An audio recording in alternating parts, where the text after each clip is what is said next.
Good morning दोस्तों, मैं अपने चैनल टारगेट एक्सप्रेस में आपका स्वागत करता हूं। और आज हम बात करने वाले हैं जनरल नॉलेज के बहुत ही बेहतरीन और मोस्ट इम्पॉर्टेंट क्वेश्चंस के बारे में। ठीक है दोस्तों, और ये क्वेश्चन मैं आपको रेगुलर बेसिस पे बताता हूं, ठीक है, जो कि हर एक एग्ज़ाम के लिए बहुत ही बेहतरीन और मोस्ट इम्पॉर्टेंट रहता है। ठीक है, तो बात कर लें क्वेश्चंस की। ठीक है, तो हर एक क्वेश्चन बहुत ही बेहतरीन और मोस्ट इम्पॉर्टेंट है किसी भी एग्ज़ाम के लिए। और बता दूं कि ये जो क्वेश्चन है UP triple S C, BDO, लेखपाल, एनटीपीसी, स्पेशल रूप से यूपी पुलिस कांस्टेबल 2020 जो 51,000 प्लस भर्ती का जो आने वाली है उसके लिए हो गया। ठीक है, और आरआरबी, ऐसे बहुत सारे एग्ज़ाम हैं जिसमें आपको जनरल नॉलेज के जो है वो क्वेश्चन को पूछा जाता है। ठीक है, तो इन सभी एग्ज़ामों के लिए जो है यह इम्पॉर्टेंट बन जाती है। ठीक है, तो दोस्तों बात कर लें, अपने क्वेश्चंस की तरफ बढ़ते हैं बिना देर किए हुए। और हमारा पहला ही क्वेश्चन है कि भारत का प्रमाणिक समय मापा जाता है। ठीक है दोस्तों, प्रमाणिक समय की बात करी गई है। ठीक है, देखिए दोस्तों, जो समय है हमारा, ठीक है, वह कैसे मापा जाता है, मतलब ऐसा कौन सा बिंदु है, ठीक है, किस डिग्री पे क्या चीज़ है कि वहाँ से आपको जो है आपको समय वहीं से जो है निर्धारित किया जाता है।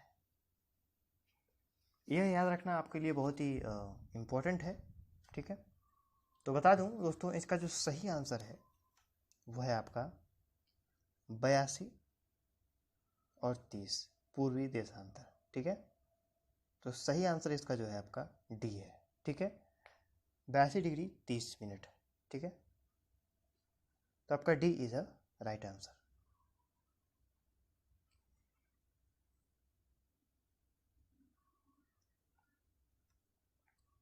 नेक्स्ट क्वेश्चन की तरफ बढ़ेंगे और हमारा नेक्स्ट क्वेश्चन है कि सुंदरबन डेल्टा, ठीक है, सुंदरबन का डेल्टा कौन सी नदी बनाती है। ठीक है, सुंदरबन का डेल्टा कौन सी नदी बनाती है, ये आपको बताना है। बहुत ही अच्छा क्वेश्चन है और मोस्ट इम्पॉर्टेंट है।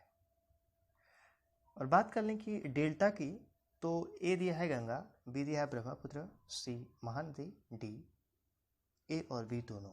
ठीक है, तो इसमें सुंदरबन डेल्टा की बात कही गई है। ठीक है, तो ऐसी कौन सी नदी है जो कि सुंदरबन डेल्टा को बनाती है। तो दोस्तों बता दूं कि इसका जो सही आंसर है वो है डी। डी मतलब गंगा और ब्रह्मपुत्र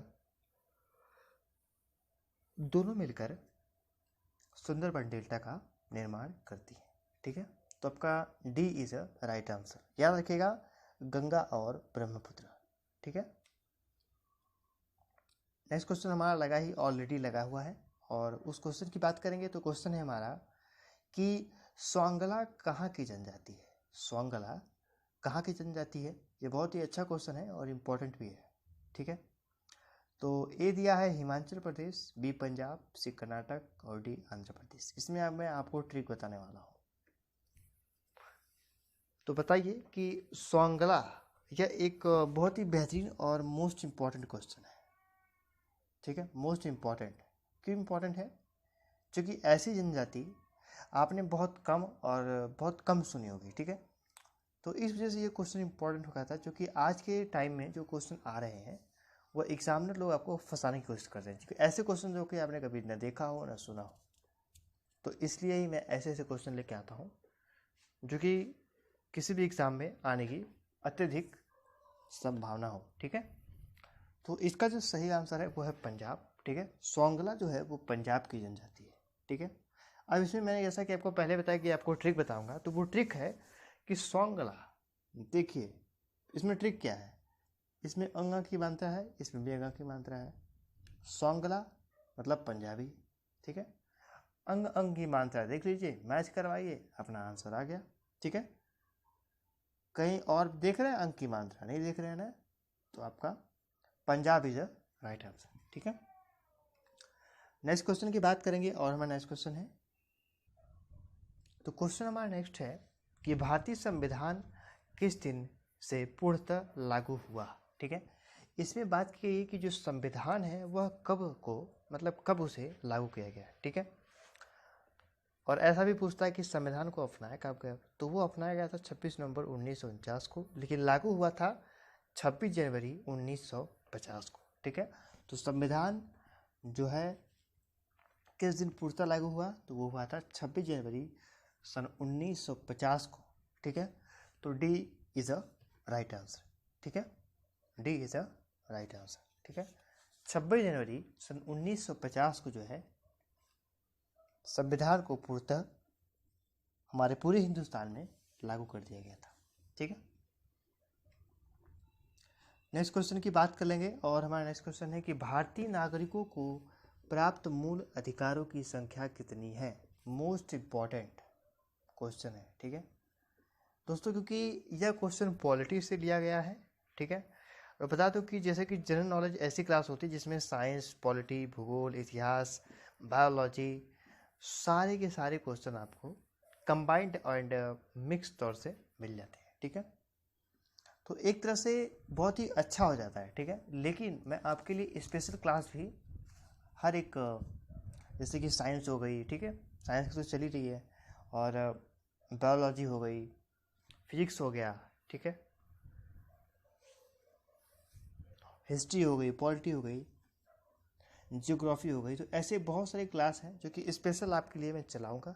ठीक है, और उन्हीं में से बता रहा हूँ कि उन्हीं में से आपको सारे क्वेश्चन आपको मिल जाया करेंगे। ठीक है, तो इसका जो सही आंसर है वो होगा, हमारे पास भारतीय नागरिकों के पास मूल रूप से अधिकारों की जो संख्या है वो है 6। ठीक है, 6। कितनी है? 6। ठीक है, भारतीय नागरिकों के जो मूल प्राप्त अधिकार है वो है 6। ठीक है, कितनी संख्या है? तो 6 अधिकार है। चलेंगे अपने नेक्स्ट क्वेश्चन की तरफ, और हमारा नेक्स्ट क्वेश्चन है कि भारतीय संविधान के अनुसार संघ की कार्यपालिका शक्ति निहित है। बहुत ही बेहतरीन और मोस्ट इम्पॉर्टेंट क्वेश्चन है। ठीक है, और ये एग्जाम में आ सकता है। ठीक है, प्रीवियस ईयर का क्वेश्चन है। ठीक है, और ये कन्फर्मली एग्जाम में आ सकता है, आप इसे नोट डाउन करिएगा। और मैंने आपको एक बात बताई नहीं कि जब भी आप मेरी क्लास को लिया करें तो आप एक कॉपी और पेन, एक नोट रखा करें, उसको कॉपी पेन में इसको नोट किया करें क्वेश्चंस को, और एग्ज़ाम के 10 दिन पहले आपको रिवीजन कर लेना है सारे क्वेश्चनों का। ठीक है, जिससे कि ये जो क्वेश्चन है आपको आसानी से याद हो जाए और आप एग्ज़ाम में उस एग्ज़ाम को क्रैक करके आ पाए। ठीक है, तो इसका जो यही मोटो है कि आप किसी भी एग्ज़ाम को क्रैक करें। ठीक है, बस इतना ही मैं चाहता हूँ। तो इसमें बात की क्वेश्चन के हिसाब से, तो वह है कि भारतीय संविधान की जो अनुसार जो संघ की कार्यपालिका है, ठीक है, उसकी शक्ति किस में निहित होती है? तो वो होती है राष्ट्रपति में। ठीक है, किस में होती है? राष्ट्रपति में शक्ति निहित होती है। ठीक है, तो ए इज अ राइट आंसर। ठीक है, चलेंगे अपने नेक्स्ट क्वेश्चन की तरफ, और मोस्ट इम्पॉर्टेंट ये भी है, और बात है कि इसमें क्वेश्चंस की कि लोकसभा एवं राज्यसभा को, ठीक है, लोकसभा एवं राज्यसभा के 2 अधिवेशनों के बीच अधिकतम कितने समय का अंतर होना चाहिए?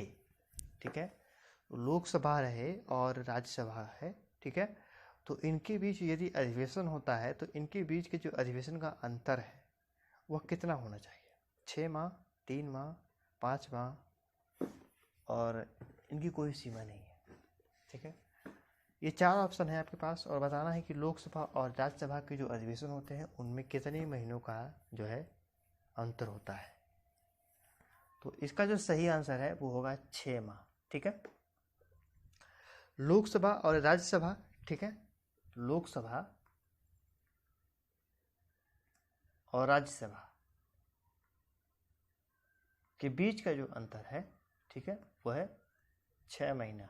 ठीक है, और हमारे भारतीय नागरिकों के मूल अधिकारों की संख्या कितनी है? 6। ठीक है, चलिए नेक्स्ट क्वेश्चन की बात करेंगे, और हमारा नेक्स्ट क्वेश्चन है कि निम्न में से किस केंद्र शासित प्रदेश का अपना उच्च न्यायालय है? लक्षद्वीप, दमन और दीव, पुदुचेरी, उपरोक्त में से कोई नहीं।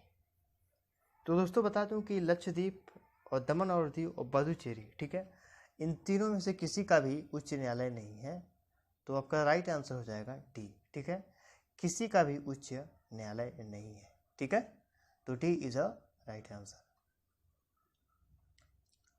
नेक्स्ट क्वेश्चन की बात करें तो नेक्स्ट क्वेश्चन है कि भारत में राष्ट्रीय आय की गणना का कार्य कौन करता है। ठीक है, राष्ट्रीय आय एक तौर से ऐसी आय होती है, ठीक है, कि यह एक स्पेशल मतलब एक लोग होते हैं, ठीक है, केंद्र सांख्यिकी संगठन होता है, एक तरह से एक संगठन होता है जो कि राष्ट्रीय आय का जो है, ठीक है, वह गणना करता है। ठीक है, तो आपका B is a right answer. ठीक है,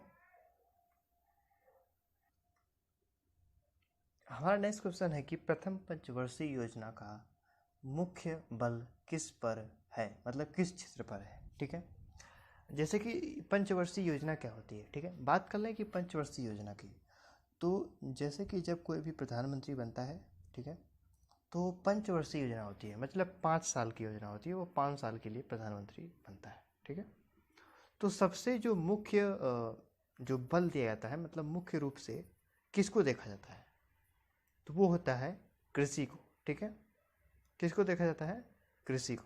ठीक है, मुख्य रूप से कृषि को देखा जाता है। ठीक है, तो आपका ए is a right answer.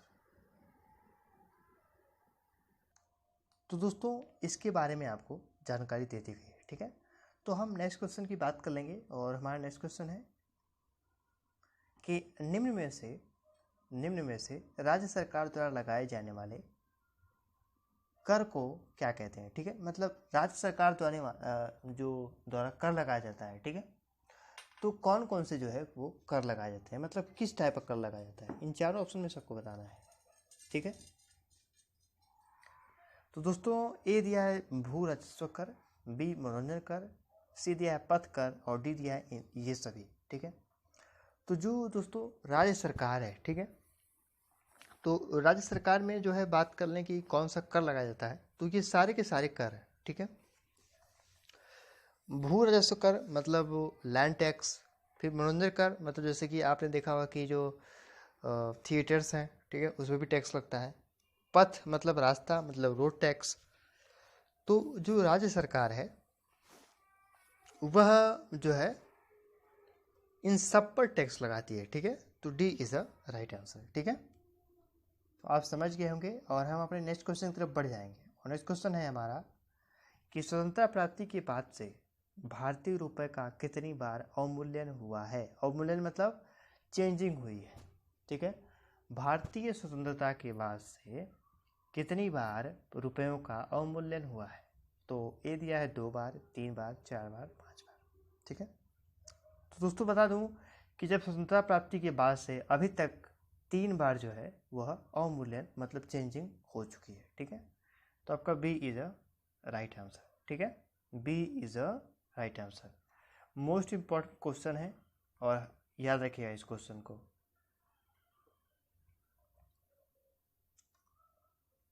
Next question की बात कर लें तो नेक्स्ट क्वेश्चन है कि देश में कृषि एवं ग्रामीण विकास हेतु वित्त उपलब्ध कराने वाली सर्वोच्च संस्था।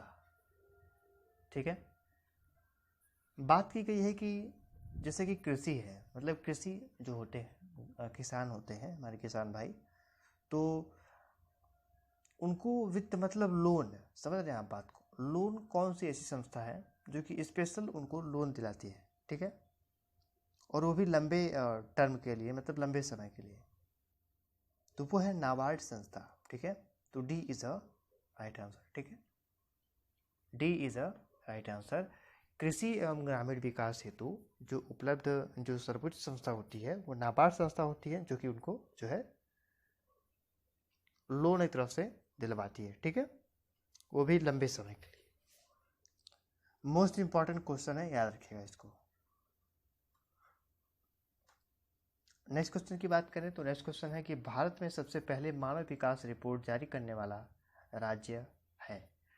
भारत में बात की गई है कि जो इंडिया में सबसे पहले, ठीक है, सबसे पहले मानव विकास रिपोर्ट किस राज्य ने, ठीक है, किस स्टेट ने जो है वह दी थी मानव विकास रिपोर्ट। ठीक है, ह्यूमन प्रोग्रेस रिपोर्ट, तो वो दी थी मध्य प्रदेश ने, ठीक है, मतलब MP. C is a right answer, ठीक है, सी आपका सही आंसर है। नेक्स्ट क्वेश्चन की बढ़ेंगे, एक और नेक्स्ट क्वेश्चन हमारा है। तो दोस्तों बता दूं कि कुछ टेक्निकल रीज़न की वजह से आपकी जो क्लास है यहीं पे रोकी जा सकती है, रोकी जा रही है, ठीक है। तो आपसे रिक्वेस्ट रहेगी कि जो नेक्स्ट क्लास आपकी आएगी इसके बाद, ठीक है, वह रहेगी जितना कि इसमें 15 या 16 मिनट की क्लास है, तो उसमें आपका टाइम ऐड कर दिया जाएगा, 45 मिनट 50 मिनट कर दिया जाएगा, ठीक है। तो आप घबराइएगा मत, केवल टेक्निकल रीज़न है, ठीक है, तो इस वजह से जो है प्रॉब्लम्स हो रही है, ठीक है। और इन क्वेश्चंस को भी आप बारीकी से देखिएगा, नोट करिएगा हर एक क्वेश्चन, ठीक है, हर एक क्वेश्चन मोस्ट इम्पॉर्टेंट है, ठीक है। तो इसमें घबराने की बात है नहीं, ठीक है। आपको जो क्लास आपकी छूटी है वो मैं कवर अप कर लूँगा, ठीक है। आपको 50 मिनट की क्लास मिल जाएगी जिससे कवर हो जाएगा, ठीक है। और ये क्वेश्चन कहाँ आते हैं, यूपी पुलिस, बिहार पुलिस, लेखपाल, NTPC, group D, UP triple SC, SSC, ऐसे बहुत सारे एग्जाम हैं जिसमें जनरल नॉलेज से क्वेश्चन पूछ जाते हैं, उसमें यह क्लास पूछी जाती है, ठीक है। क्लास कैसी लगी कमेंट करके जरूर बताइएगा, ठीक है। मिलते हैं नेक्स्ट क्लास में, तो नमस्कार, धन्यवाद, जय हिंद, जय भारत।